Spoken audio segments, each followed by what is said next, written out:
Hello, and you're very welcome to this 10th episode of Forgotten Heritage, the Eucharist in Europe. I'm Father John Hogan, and I'm with Father Owen Gorman. And today we're going to look at the life of one of those remarkable children who, perhaps not very well known in the Church, has had a very important role to play, particularly with regards to the Eucharist, little Nellie of Holy God. Father Owen, you're very much taken with the life of this little child, little Nellie of Holy God. Can you tell us something about her and her life? Certainly. Well, I came in contact with her life through a little booklet. I'll just show it to you here. It's just a small booklet. It was written by a priest in Ireland, a priest of the Cork diocese, and it tells the story of a little girl called Nellie, who was only 4.5 years old when she died. But in her short life, she came to such an intense love of the Holy Eucharist that she is really a model for us in terms of our love for the Eucharist and in our devotion to Holy God, as she used to call God our Father in heaven. Nellie was born in Waterford in Ireland in the year 1903. Her parents were William and Mary Organ, and was always very sick. In fact, she died when Nellie was only 3.5 years old, and Nellie's father, William, was unable to support the family. So the children, there was 4 of them in all, they were sent to industrial schools out of Ireland and they were put into the care of religious congregations. Now, Nellie was sent together with her sister to the Good Shepherd Sisters in Cork, and she entered into St Finbarr's Industrial School. Now, when she went in, she was not only suffering from whooping cough, but Nellie had a curved spine. In fact, the sisters didn't realise this at the time. It was dropped as an infant that she suffered this injury. And that meant that Nellie was always in severe pain. She couldn't sit for very long, so bad would the pain get. And she spent whole nights in terrible pain as a result of her back injury. She was put into the infirmary as soon as she got into the school, and there she life. And the lady who took care of her was Nurse Katie Hall. She was a recent convert to Catholicism, and I often feel sorry for Nurse Hall, because Nellie was such a precocious young. She had a great interest in her faith, in religion, and she had all of these questions that she used to ask Nurse Hall about Holy God. And one of the questions that she asked her was that, how can Holy God live in the Church? How can a God who's so infinite and so vast be contained within the tabernacle? And Nurse Hall tried to explain to her the reality of Jesus coming at Mass, and the bread and wine changing into his flesh and blood, and that is Jesus in the tabernacle. And Nellie thought that, oh my God, Jesus must be so squeezed up into the tabernacle. How can he actually reside there? She had a special name for the tabernacle, didn't she? Yeah, she used to call the tabernacle the lock-up, and God is in the lock-up today. And there was one day when Nurse Hall took her down to the chapel, and she saw Jesus exposed in the monstrance. She said to Nurse Hall, oh, thank God that Holy God is not in the lock-up today. And the child just seemed to have this incredible insight into the real presence. She was so drawn to Jesus in the Eucharist that she longed to receive him. She literally hungered and thirsted to receive God. And part of her story is really this intense desire in all of her short life to receive God, and thankfully she was allowed to receive him. We often hear of children who are very precocious in terms of faith, and if we read the story of some of the saints, like earlier in our series, we were looking at St. Peter Julian Eymard, and even at the age of 5, his devotion to the Lord in the Eucharist was absolutely astounding. Pio, the little children of Fatima, but of course it was the apparitions of Our Lady. Nellie, is there a mystical, supernatural side to her life? There certainly seems to be, because she was certainly gifted with particular insights into things. Like before she died, she said that she would die on the Lord's Day, and indeed she did. She died on a Sunday. She also said that in relation to certain people she was asked to pray for, she will say that this person will get better, but this person will not get better. And Other experiences as well. For example, she used to talk a lot to the statue of the Child of Prague. She had incredibly intense devotion to the infant Jesus, so she was very much drawn to that devotion. And she one day, one of the sisters came to her and said, "Now, Nellie, don't be talking to the statue like that. Leave the child Jesus alone." And Nellie was saying, "No, the little child Jesus has been dancing for me." And the sister didn't believe her at all, so she went away and in her own private prayer she said, "Listen, Lord, if you danced for that little child, will you tell me? And as a sign that you did that for her, please give us the money to pay off our debts, because we need money to pay for the food in this." And lo and behold, just a few days later, money was provided for the convent that covered its debts. Wow. And so the sister began to think that there must be something going on in the life of this child, that God must be manifesting himself to her in some very supernatural and mystical way. Nellie died at the age of 4.5, and she had a deep desire for the Eucharist. Now, she lived in the early years of the 20th century. It was 1903, 1904. Lived the early years of the 20th century. But of course, children at that age were not allowed to receive Holy Communion until maybe 10 or 11 or 12, until they got their confirmation. Yeah. Was Nellie's longing ever satisfied to receive Holy Communion? It certainly was. There was a Jesuit priest, Father Berry was his name, and he used to come to the convent, to the Good Shepherd Sisters on Sunday as well, in Cork, and used to give retreats. And he became familiar with little Nellie, and he began to ask little Nellie about her understanding of the Eucharist. And he said to her, "Little Nellie, what is the Eucharist?" And she said, "It is holy God. It is that which makes the nuns and the people holy." And then he said, "Little Nellie, what would happen if you were allowed to receive Holy God?" She said that Holy God would come onto my tongue, and then he would go down into my heart. Now, the priest was just so amazed at these answers that he wrote to the Bishop of Cork, Bishop O'Callaghan at the time, and he said to the bishop that in his own belief that this child had already come to a deep understanding of the Eucharist, even at her age, was only 4 years of age at the time, and that he made a petition of the Bishop of Cork to allow little Nellie to receive her first Holy Communion, because as you said, in those days the old canon law stipulated that a child so young could not receive Holy Communion, but they had to have reached a later age, maybe 10 or 12, and so it would have been very much unprecedented for a child to be allowed to receive communion at that stage. But you know, if the bishop gave permission, certainly it would be allowed. And so Father Berry wrote to the bishop. In a few days he received a letter back from the bishop, and the bishop gave his approval for little Nellie to receive her first Holy Communion. And when Father Berry told her, the child just went into such an ecstasy of the Lord.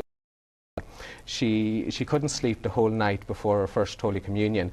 She was in the infirmary, and Nurse Hall was there, and she kept saying to Nurse, you know, "Is it daylight yet? Is it morning yet? You know, is it time to receive Jesus? Go get the priest." And so this was such her excitement preceding her first Holy Communion. And the interesting thing is that when she received communion, the people who saw her said that her face became radiant. And this is actually a feature of many of the communions that Nellie was received before she died, is that she experienced a great radiance in her face. People saw this, almost as if she became transfigured in some way. And there was another miraculous occurrence associated with the reception of her first communion. Nellie suffered from tuberculosis. She experienced excruciating pain because her bones were disintegrating, particularly her jawbone. And this led to a terrible, terrible odour that seemed to come out of her face, of this wound. And when she received her first Holy Communion, that odour completely disappeared, and the nurse and the sisters commented on it. God had worked such a great grace for her. But you know, her life was so marked by suffering. You know, when she used to be treated for this wound in her jaw, she used to hold the cross, and she used to look at the cross, and the nurse would have to come along with a syringe full of disinfectants in order to treat this wound. And she would just look to the cross and say, "Poor holy God, poor holy God. He has suffered so much for me, poor holy God. At that age she understood the mystery of the cross. And she united her suffering with him. She was a child who entered deeply into suffering. Like, we often hear these stories of these young children who had great devotion to Jesus. We can dismiss them as pious little tales, but really Nellie's life was a life of suffering, but as you see, uniting that suffering with the cross of Christ. She's a great model not only for children in terms of their preparation for First Holy Communion, but she is a great model for adults as well, because she teaches us what it is to suffer out of love and to offer up our sufferings out of love.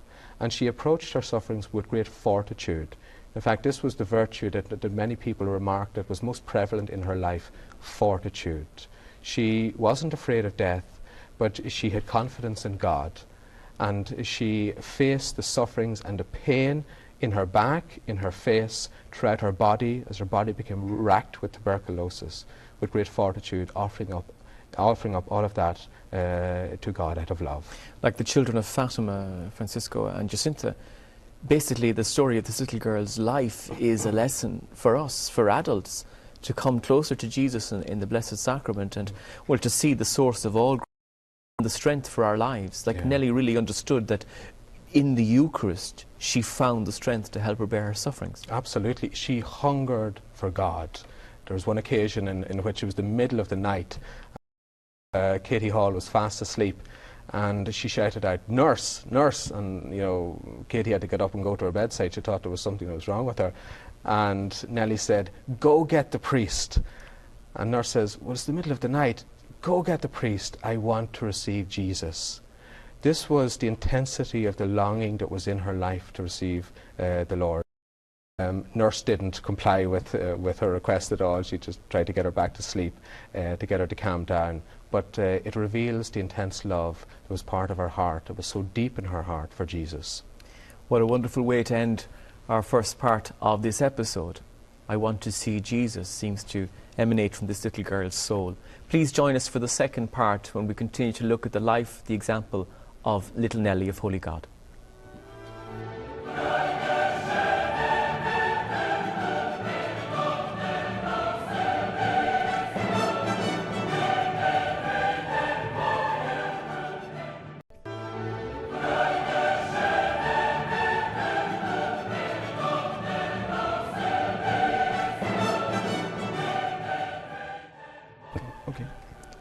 Hello, you're very welcome back to Forgotten Heritage. In our episode today, we're looking at the life of little Nellie of Holy God, a precocious child who died at the age of 4.5, who reveals so much about the Eucharist. Father Owen, you've told us in the first part of this episode the story of little Nellie's life. Well, perhaps to look a little bit at her death, because it was in through heroism, which was the hallmark of her life. That's right. She died on the 2nd of February in 1908. She was 4 years, 5 months and 8 days when she died. And people often commented, as they were present at her death, the ones who surrounded her, it was a Sunday, and they seemed to notice that Nellie was drawn to something at the foot of her bed.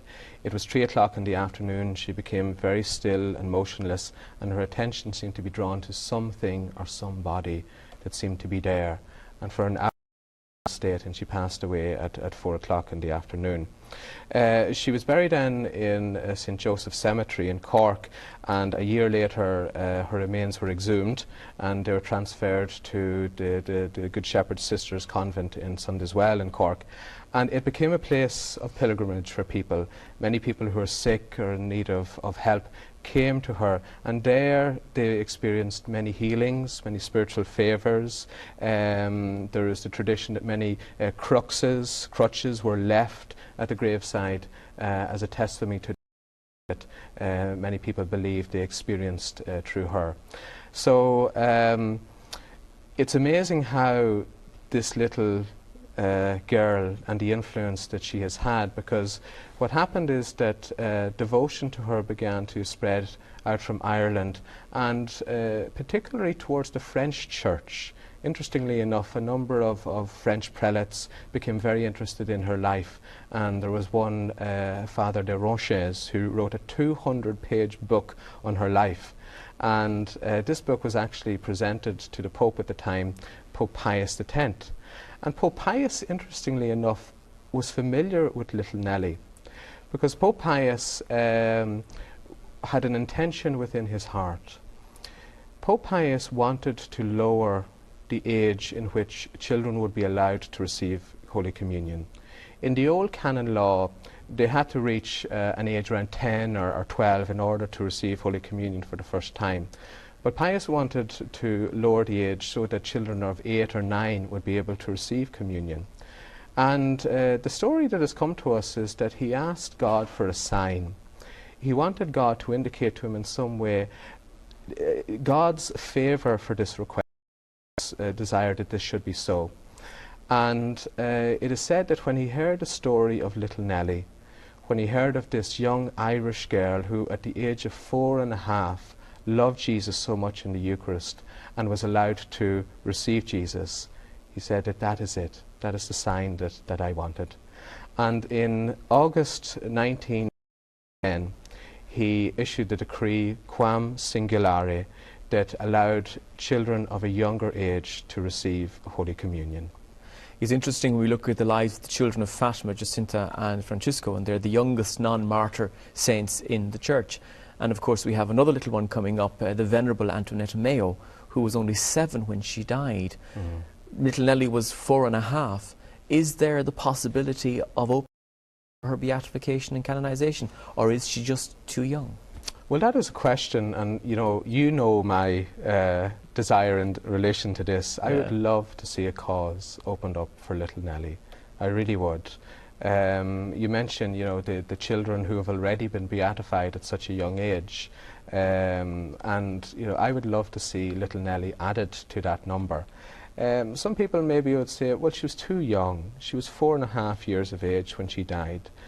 But we have the testimony of Father Berry, the Jesuit priest, who, of all priests, who had most contact with her. And in his submission to the Bishop of Cork, he said that this child has already reached the age of reason as regards the Eucharist.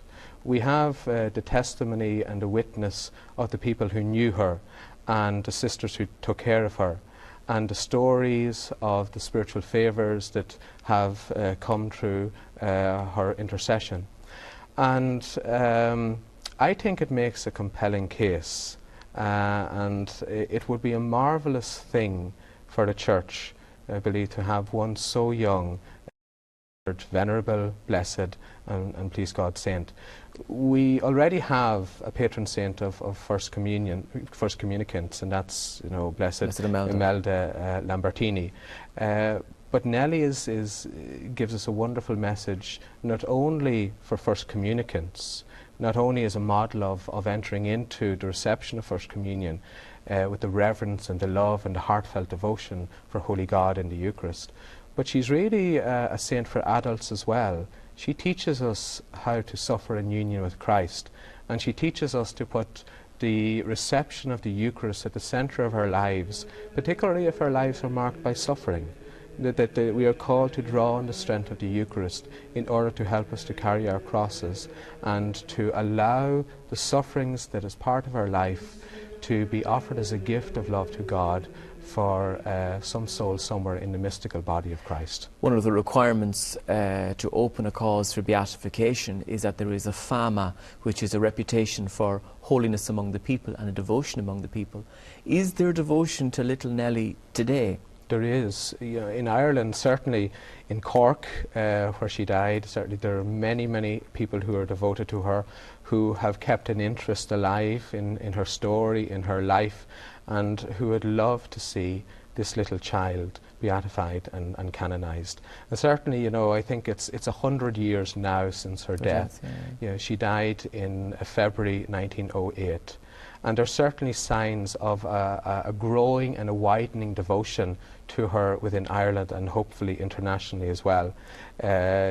Recently, some of her little possessions and the relics associated with her were taken to a number of churches around Ireland, and there was a huge outpouring of devotion towards them and towards little Nellie. So I think that there's a grassroots movement that, please God, will spread and hopefully will grow and more as we come to recover this little child, her story, and the example of faith and of love for Jesus in the Eucharist that she puts before us. Again, it's the laity who might actually lead the bishops and recognise that something should be done here.